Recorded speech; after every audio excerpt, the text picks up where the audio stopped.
Welcome to Conversations with Erica. I'm your host, Executive Coach Erica Mattison. Kimberly Paulk is the founder of Purple Thread Strategies, a personal branding consultancy focused on increasing women's professional visibility and leadership presence. Drawing on leadership experience in both nonprofit and corporate sectors, she has worked closely with mission-driven organizations and national initiatives focused on partnership development and social impact.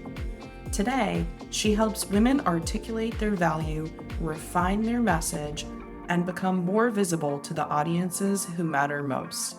I'm especially glad to share this conversation because Kimberly and I have had the chance to know each other over the past few years, and I've had a front row seat to parts of her professional journey. Kimberly, it's great to have you here today. What have you been up to lately? It's great to see you, Erica. I have been busy since we last spoke. I spend a lot of my time now, since our last conversation, I've really taken a deeper dive into working with women on increasing their professional visibility. So, working with them on what they want to put out into the world, what messages, and who they really need to be seen by. And then we stay together and work through that so that they can actually have an action plan. So, it's very rewarding. The goal, of course, is to get more women the seats they deserve at tables that matter.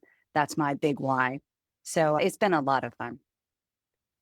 That's wonderful. Previously in my career, I served as the executive director of the Caucus of Women Legislators in Massachusetts. So I have a longstanding interest and passion for representation in government. So I appreciate the work that you're doing. Can you share how you came to care about these issues?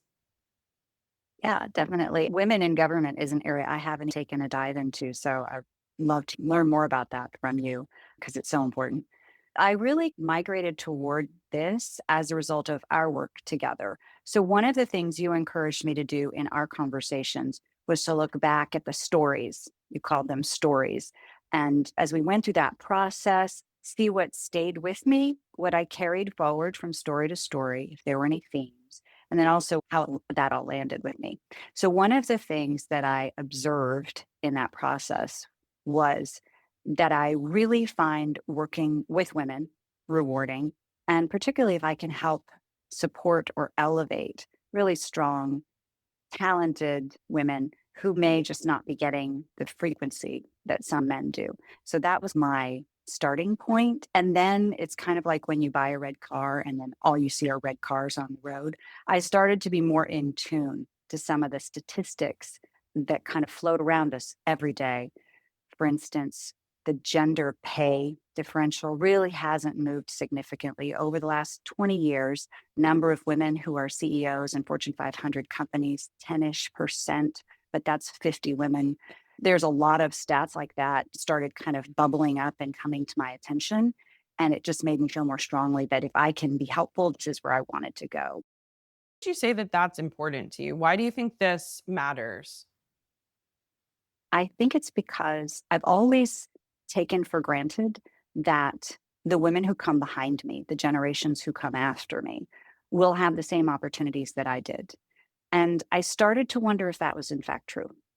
And if I felt that was in fact not true, I felt a responsibility to try to engage in some small way, in whatever way I could take my skills, my experience, my talents to work to try to move that needle for them, the women who come behind me. I know you've had a really amazing career leading you up to this point where you're in a position of self employment. Could you share a little bit about some of those experiences and skills that have gotten you to this point that you feel are transferable to what you're doing now?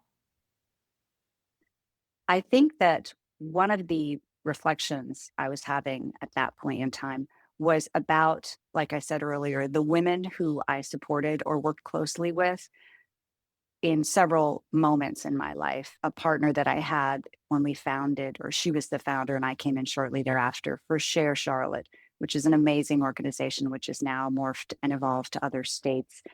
Throughout COVID, I worked with an extraordinary executive director at Project N95. I just saw these women up close. And then I also served on a board at a local independent school. So all of these moments of either being in leadership, observing women in leadership, and then pulling forward my marketing background to blend that together into a tapestry is what brought me here. Share a little bit with us about what it's like now to be on your own, to be signing on clients and working in this way after having a lot of experience being an employee previously. It's really everything that you read that it will be.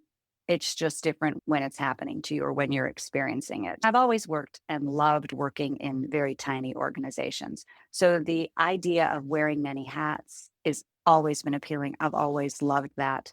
So that part, very comfortable with.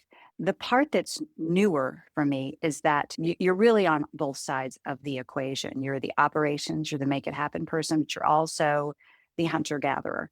So that part, juggling the time commitment for both of those and figuring out where the most effective place to put your time is, that's probably been the biggest challenge for me.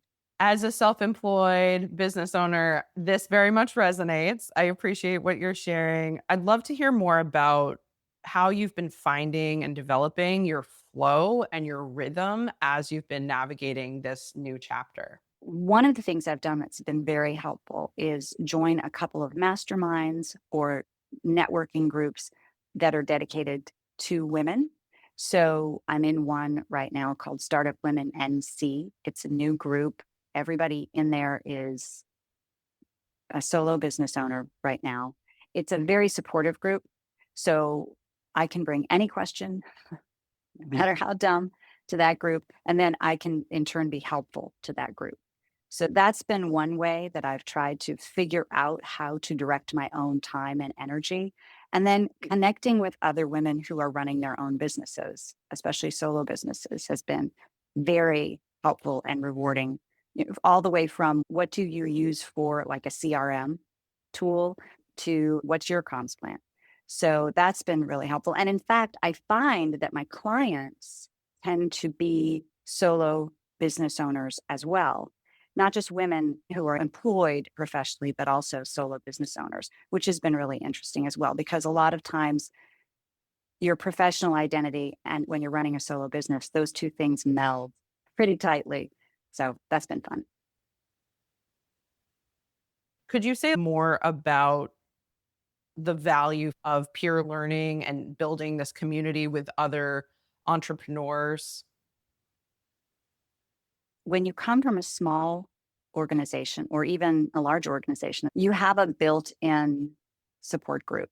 So the importance of developing that when you're on your own, I find to be critical for camaraderie, for friendship, for referrals. There's just so many reasons that you need. Otherwise, it's a bit lonely out here running your own business. I think it's one of the more fun parts too of running your own business is to encounter primarily other women in my case who are running their own solo shop. It's been very rewarding on all those levels. So don't go it alone is maybe advice that you would give. Absolutely. I really enjoyed when I was at Share Charlotte having co-founder. That to me was the best possible scenario because then you really do have somebody by your side, find people who you can talk to who are just as supportive of you as you are of them. And it just makes a world of difference. With you that it is very important to build community when you're self employed, whether you are thinking of yourself as an entrepreneur, a small business owner, an independent consultant, however you identify, it really is on you to build community, to do outreach, to seek out those organizations, to participate in those events, to set up conversations with people who can relate to what you're going through. I absolutely agree. And in fact, to your point of finding that right chemistry, it takes a while, right? It takes a few tries. But the good news is there's so many resources out there now. And again, my focus is on women. So I'm speaking from that lens. But in addition to the group I already mentioned, I have a small little group of women who run their own businesses. That might be a tutoring business or executive coaching. We have a couple of different professions. We meet a couple times a quarter to just chat about time management, whatever's on our mind. Actually, one of the topics that we're going to talk about this week is to talk about who do you need to be in front of? Are you in front of that audience? And if not, or if so, are you being as effective as you could be? Not just your message, but how you convey that. So, all of those things that we can help each other with. So, there's a lot of opportunity there. What would you say are some of the most common mistakes or areas for growth that you notice in your work and as you're having conversations with others, especially women in leadership roles? What do you wish that more women were aware of that could be getting in their Thinking of negotiation is what's on my mind these days. And so, I think there's an assumption, if I can use that as my avatar for this, that women don't negotiate. But Vanderbilt Business came out with a study within the last year that shows that women do now negotiate at a roughly comparable rate as men. We don't have the same results, but the perception that as a woman, the perception that women just don't negotiate as often, I think can be damaging. I think it's important that we understand that we do negotiate, that we do put ourselves out there, that we do carry leadership roles successfully, that women CEOs are very successful. I think those narratives are sometimes missed in the larger picture, but they're important. And I think those are common misconceptions that we're very good at this. We just don't always realize it. And I think that added confidence that comes with that realization that we're good at this is the piece that I find missing a lot. And that's something I try to focus on.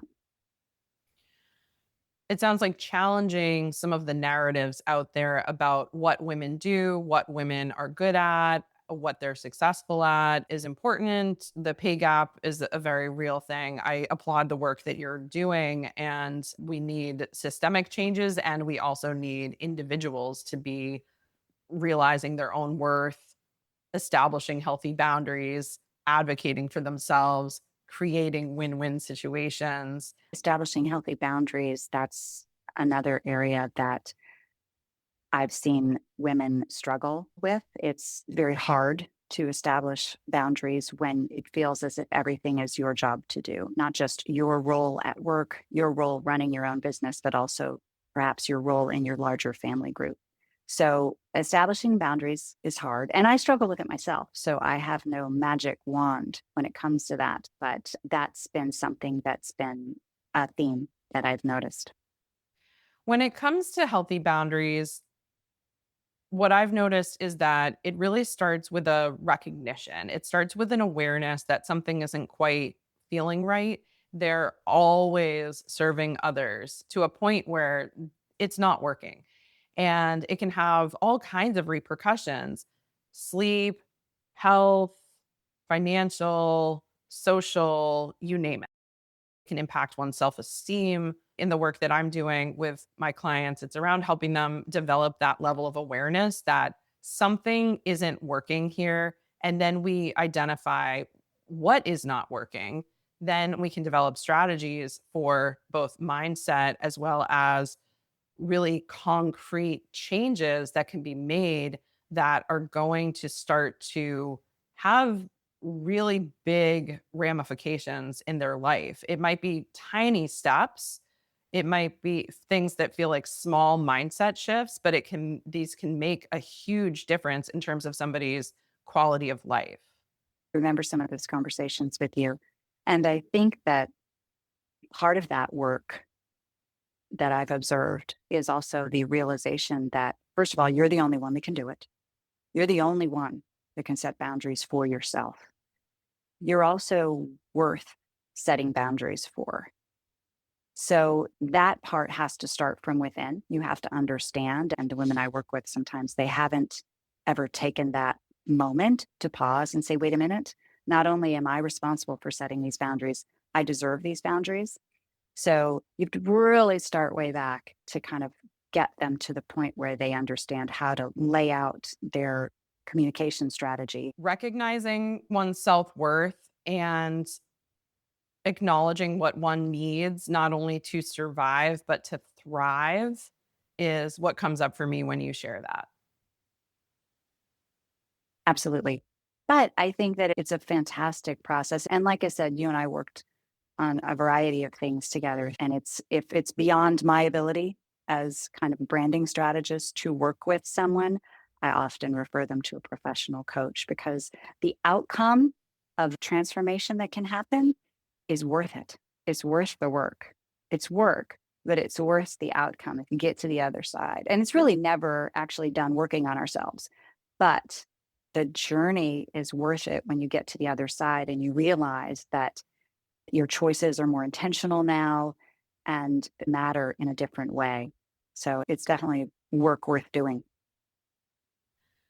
Looking at oneself and thinking about what kinds of things aren't working out and coming to terms with some expectations that you maybe had, and then making changes is not easy work, but it's worth it if we're going to live up to our potential to lead a full life. Could you take us back in time, share how you were feeling in your life and in your career, and what made you want to be intentional about designing your next chapter? The pause button and dedicated any time or resources to what I was going to do. I followed either the next opportunity in front of me, which I was very fortunate that I had them and I had the flexibility that I needed at different points in my life, or I did what I felt I should do, what others needed me to do in that moment. And so I had never actually taken a moment to say, or I work with anyone on it, to say, what do I need to do with the next chapter of my life? And so that was the impetus. And I was wrapping up a couple of projects that I was working on. The nonprofit I was working with at the time was wrapping up because they were closing their doors. So it just was that one of those transition moments in life where I wanted to be intentional. I'd never done it before. My husband encouraged me to just take a breath instead of just moving on to the next thing. And so that was the impetus.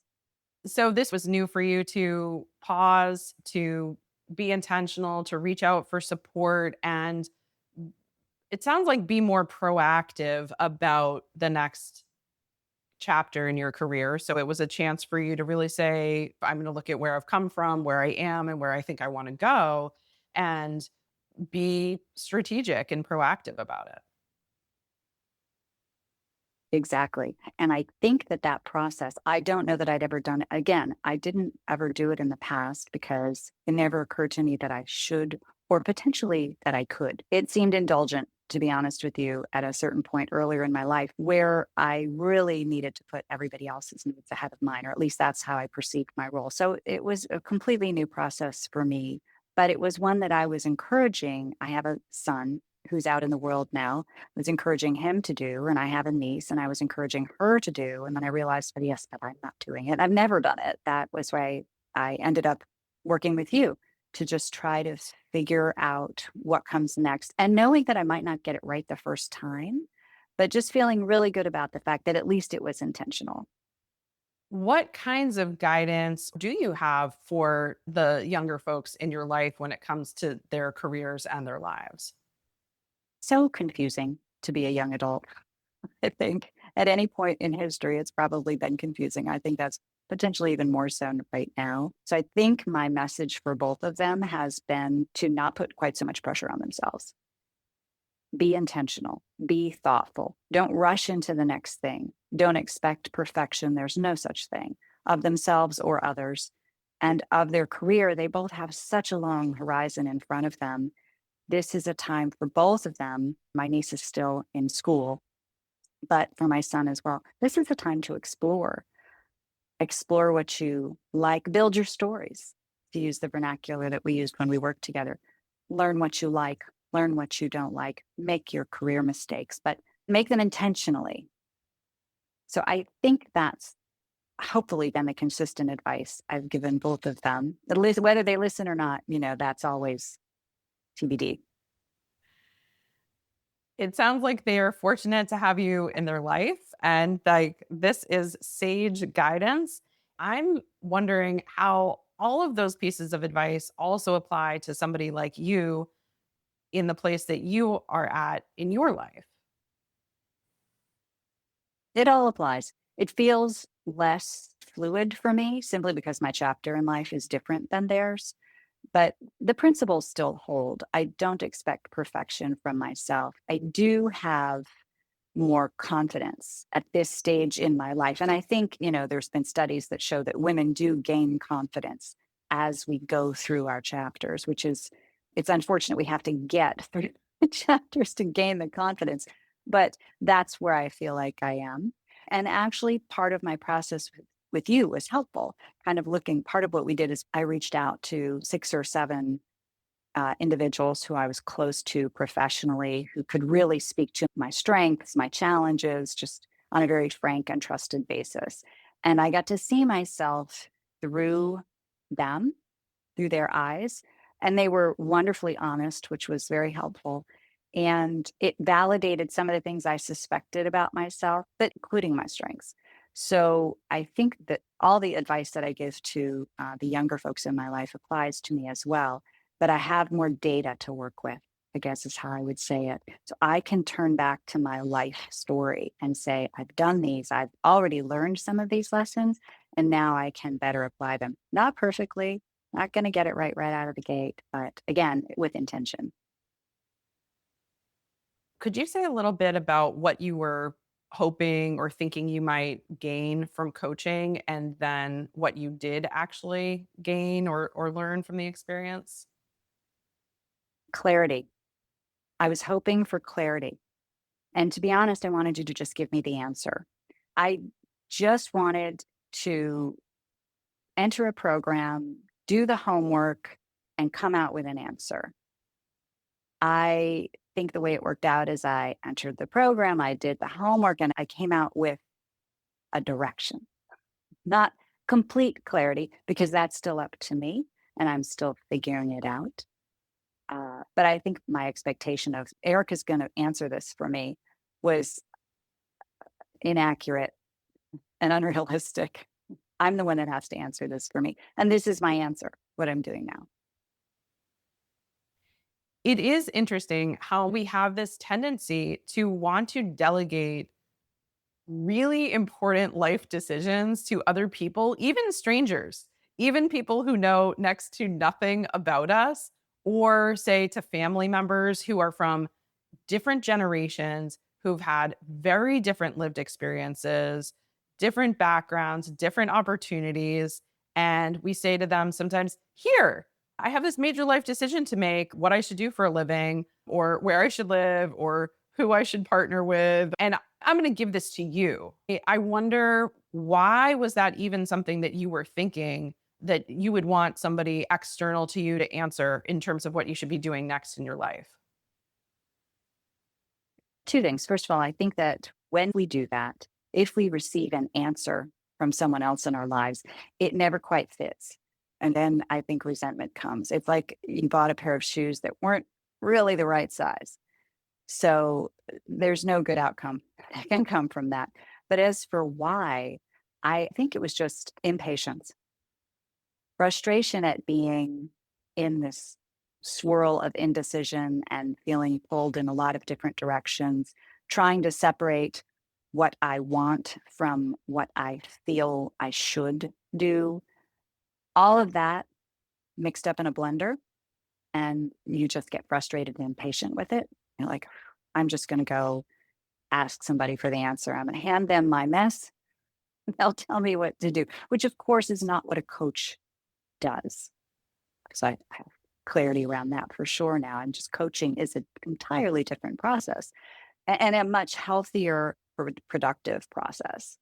And the outcome is much more authentic at the end to me and what I want to do and what I feel good about myself doing and my strengths that I see more clearly now. So Yeah. If you had handed me, Kimberly, you should go be a fill in the blank CPA, which would not have fit at all. I think that, I would not do that thing. I would not go be that thing, but I would feel like maybe that was the answer, but it just didn't fit. It just wouldn't be a good outcome. When it comes from somebody else, it is received differently than when it is self-generated. But when I say self-generated, I don't mean that it needs to be developed in isolation, alone, just you and maybe your computer or even an AI platform. It can be generated with support, with a helping professional. I'm curious if you would expand upon what coaching is about or Mm. how it might help them. Of course, different coaches have different styles, but based on your experience, could you share a little more about the kinds of ways that it might be helpful to folks who are in a similar situation? They find themselves in a transitional moment, not really sure what the direction they want to go in, having some questions and concerns, and really wanting to find some answers. Sure. And you mentioned AI, which I'm actually a fan of AI. Generally speaking, I use all the LLMs and I think they have a place, but I don't know that they have a very huge place in coaching for a variety of reasons. But as far as what to expect from a coach, in my opinion, they should shop around a little, find a coach that they feel comfortable with, but also because I think I just got lucky with you. You were a referral to me. I think that relationship is important. But also, I think you should expect that a back and forth with the coach. The coach is going to get to know you and guide you, but not provide the answers. Because as you said, even if you do, first of all, that's not what a coach's job is, but also it's not going to land with me. It's not going to be my idea. And I'll always wonder if I would have come up with that myself. The ownership matters. It's very important to the process because it's an evolution, not just a solution that's handed to you. I appreciate that. Could you say a little bit about what you were thinking and the kinds of conversations you were having with folks that helped you even get to the point of working with a coach and one who hopefully was a good fit for you? I was talking about my point in life that I was at to a lot of people. And this was a conversation in a shoe store in Boston. I don't live in Boston. So it was a very random moment. And that's where I guess my perception of luck came in. But yes, I was at this point and I was talking to everyone who would talk to me. And I found a person who was very receptive and who connected me with you. But yeah, I was definitely at the point, and those conversations were my way, I think, in retrospect, of kind of reaching out for answers. Coaching hadn't occurred to me. I wasn't actively looking for a coach. It was a result of these conversations that I was just saying, hey, this is who I am. This is where I'm at. And the response that came back was, have you thought about coaching? So I hadn't gone down that path, but without putting those conversations out there, I don't actually know what my next step would have been. What kinds of fears do you think you needed to grapple with to get you to where you are now? So many people I work with have an interest in being self employed, whether they fully realize that at the moment or not. But it does offer a lot of things to them that they are seeking in their life. Going into business for yourself can bring up a lot of stuff for people, a lot of insecurities and fears that one needs to contend with. So, could you share a little bit about the fear piece? I think that, and I see this in myself and I see this in the women who I engage with, interact with in my network, and also who are my clients. There's a fear of failure. And I think any person in business for themselves has this fear, this sense of failing. Whether or not I'm trying to meet a large payroll, I'm trying to meet a certain payroll for myself. And also just the perception that I couldn't make it work. Or, like I said, with my clients, that they just, something was wrong, but they couldn't hack it. They couldn't make it work. And so that's, I think, can be debilitating.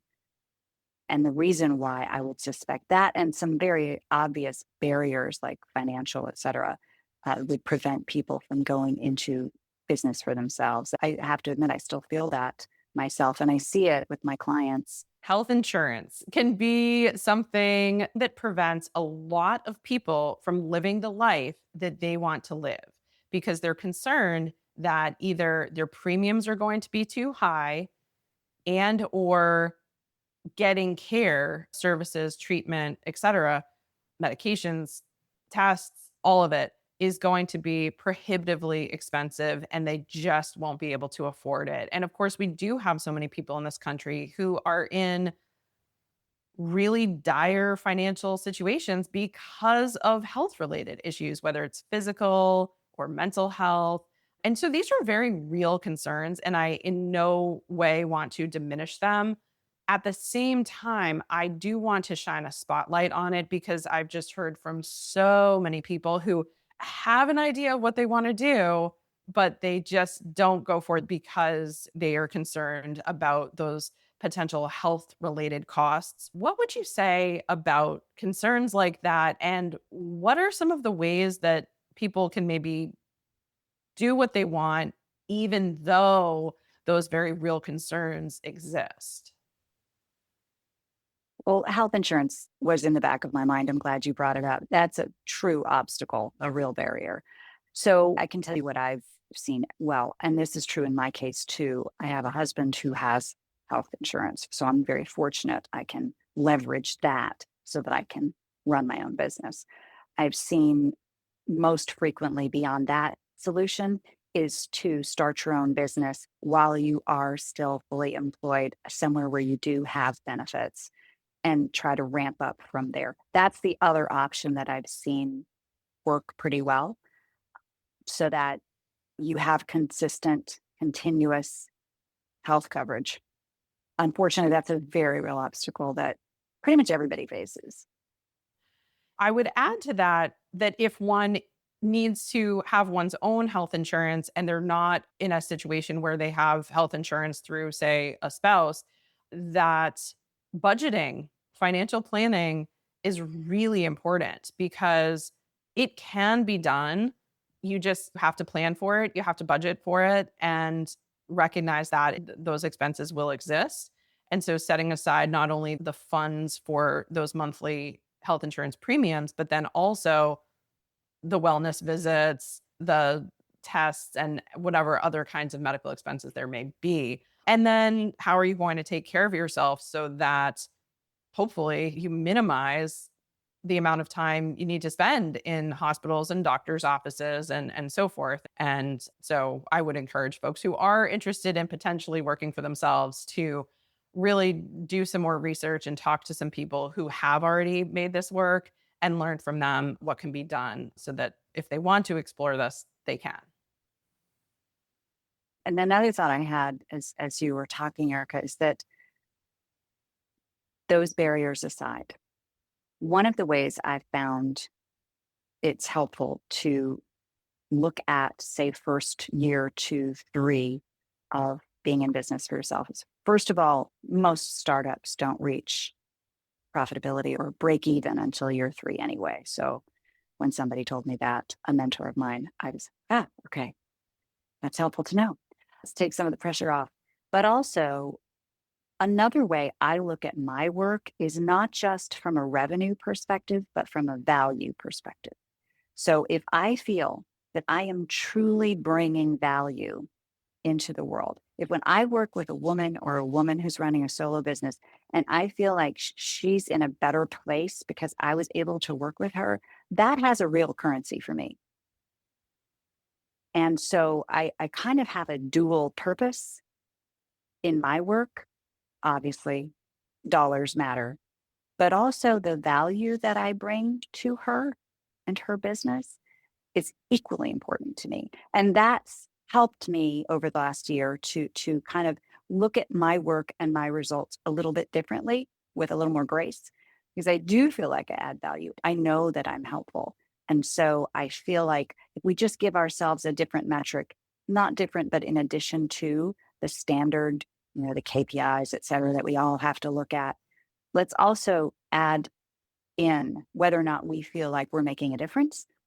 And I think that gives us all a little bit more grace.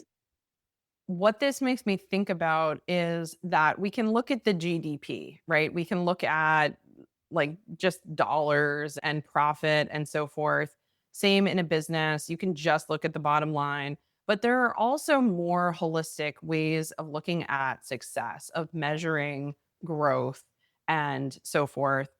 So you look at something like the triple bottom line, which is known as people, profit, and planet when you're running a business or an organization and not solely focusing on the dollars, recognizing those externalities and how you fit into the bigger ecosystem.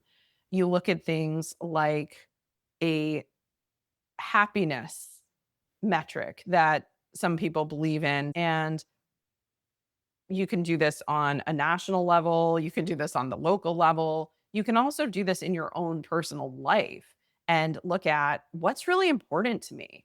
You know, how do I want to be able to structure my time, my days? How am I going to manage my energy? How much time do I want to be around others versus have quiet time for planning and reflecting and writing? How important is creativity to me in my day to day life? Being outdoors. All of these kinds of things are extremely important in terms of our quality of life. Of course, finances are part of life, but also they are not the only part of life. And they are not the only part of life that we need to focus on if we want to live fully, authentically, boldly, and really fulfill our potential to do good in the world. Yeah, agreed. I think that the element of creativity is critical for all of us. For me, that takes the form of a regular art class that I gave myself permission to do. Something else I've never done before since high school. But it fills my bucket and I'm valuable. I'm worth an art class. And so I do that once a week. It's just a little art class, not grading. I'm grading myself on a curve there as far as the outcome. But again, it's really time spent away from other attentions where I can just focus on this creative act. That's my gift to myself. I love that. You said earlier that when you are self employed, your personal life and your professional life can often really have a lot of overlap and unclear boundaries. I agree with that. And so it makes it particularly important if one is self employed to carve out time for those endeavors that are not directly related to the business. Although, if you're anything like me, you see metaphors in nature and all kinds of places that relate to the work that you do. And so it's not really like there's a switch that you turn off and you totally stop thinking about your craft, your calling, what have you. But, for me, dance is one of my creative outlets and something that takes me away from the computer, puts me in a really stimulating, fulfilling environment with diverse groups of people, all sharing this love of movement and connection. And for me, that's totally joy producing, has been for my whole life. So, absolutely finding those things, whether it's something that you've always loved and you're coming back to it after a time away, or it's something that you are discovering for the first time. But I agree that's incredibly important for having a well rounded life and really being able to live in a way that feels doable, that feels sustainable. Sustainability, definitely. You can only do everything for so long. So that pace, I think that's a critical message for women. But I also think that some of the things you've touched on, like music, dance, and art, I think those are common languages that we all can share. And I value them, live performances, in a way that maybe I didn't take a moment out in earlier chapters to really value what they bring, not just to the world, but also to me personally. So making time for those here and there where you can, everybody has a different path. But I think that can make a bigger difference than people realize.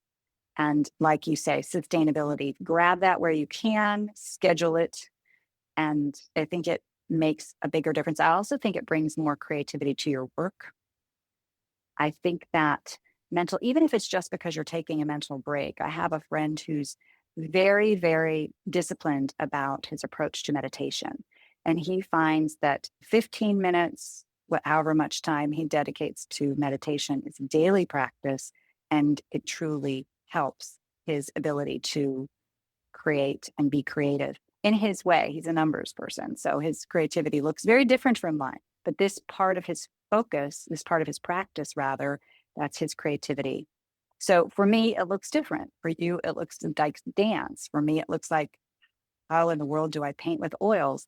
But for all of us, that time away from our craft, our coaching, in your case, I think makes us more successful, more creative in the end, and add more value to the people we're trying to help. For me, anyway, that's the case. Share a little bit, Kimberly, about where you would like things to go next. Are there particular skills or clients or experiences that you would like to bring into your life as you move forward? I'm pretty excited about some of the things that are coming because they're new to me. So, this period of time in my life is my answer is yes to most things I'm being asked, not everything. I have to put some guardrails around that. But so this is my year of yes, if you will. So I'm excited to kind of explore that. So I'm forming a picture of what I want from those experiences.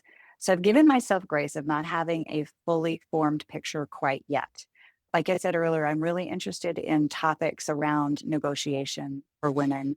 I'm really interested in, I've got some very talented women that I'm going to be partnering with and working on in a couple different programs, a presentation, a workshop. That these women are women that I learned from, and so I'm excited to be working with them. I would like to amp up the ability I have to add value, to reach more women. So those are kind of the things that come up as you're asking me that question. But I am giving myself grace, especially for the next few months anyway, to continue because I feel like I'm gathering data through all my actions, through my presentations, through these partnerships I'm forming. Then I'm excited to see what comes from it. You share some of the words that come up for me are collaboration, impact, exploration, discovery, and feedback. Do those any of those resonate with you? All of them, certainly, all of the above. I think that the discovery part is probably the most exciting, all the others being also very important. But discovering something is the stuff of life, right?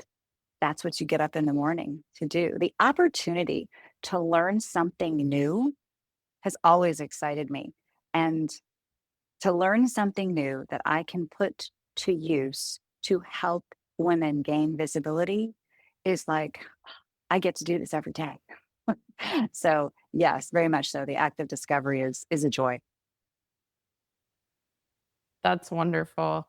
Is there anything that we haven't talked about together today as we start to close out the conversation that you would like to give voice to? I think that probably I would just go back to a theme that I think we touched on earlier. My encouragement to women to just step out, to take the next step, do the next thing that makes you nervous, that makes you scared, that you're not sure you're ready for. You might not be. You won't know until you try. And at the same time, realize that you're worth it. You have value. You cannot be all things to all people, nor should you try. That spreading yourself that thin serves no one. These are lessons I learned later in life that if I had known them earlier, I do reflect back on how much more value I could have added to my family, to the world, to my partnerships. And so the gift that I have now is that I've figured it out and I can change it going forward. To again, the women who are coming behind me, I would really like them to learn my lessons a little earlier But just give yourself grace. Give yourself grace and be brave. Walk towards the storm. Don't avoid it. I'm very grateful to know you, and I'm honored to have gotten to be part of your journey as you explored and increased your clarity and your sense of direction. It's really been an honor to get to know you and work with you. And I think the work you're doing is incredibly important. I wish you the best with it. I'm very excited to follow along and see how things continue to unfold for you. And I really appreciate you taking the time to have this conversation and share a bit about your journey. Thank you, Erica. It's been a lot of fun. You've been listening to Conversations with Erica. I'm your host, Erica Mattison. If this episode inspired you to explore career or leadership growth, visit ericamadison.com and let's get started.